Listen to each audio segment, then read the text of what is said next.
Hey everybody, what's up and welcome back to today's video guys. And today I'll be showing you how you pull attendance reports for your Zoom meetings. So yeah guys, make sure to watch this quick and easy video till the very end and follow my steps correctly so you can make sure you can do this yourself and that this works the same for you. But yeah guys, let's get straight into it. The first thing you want to do guys is go ahead to the official Zoom website if you haven't already.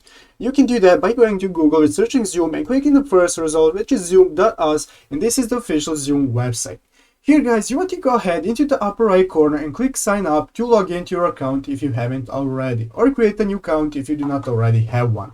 As you can see, I am currently already logged into my account, and you'll be greeted by this same page right here as me if you log in.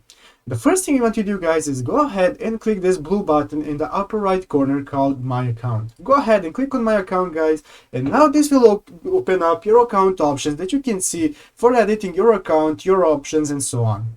So guys, what we want to do is go ahead and scroll down at the left side of the screen. Here you can see there are a couple options that you can use for editing your account. You want to scroll down until you find this option right here called Account Management. You want to go ahead and click this option right here called Account Management guys. After clicking Account Management, this will give you 3 new options right here called Account Profile, Billing and Reports. What we want to do guys is go ahead and click the third option right here called Reports. Go ahead and click on Reports guys, and now as you can see currently in this page I do not have a premium plan, I have a basic plan. But guys, if you have a premium plan, then you will be able to have the option to see the attendance reports for your Zoom meetings.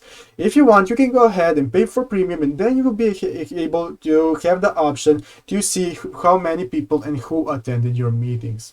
So yeah guys, that's how you do it. I hope this video was helpful. If it was, make sure to leave a like and subscribe to the channel. So yeah guys, thanks for watching, take care and bye.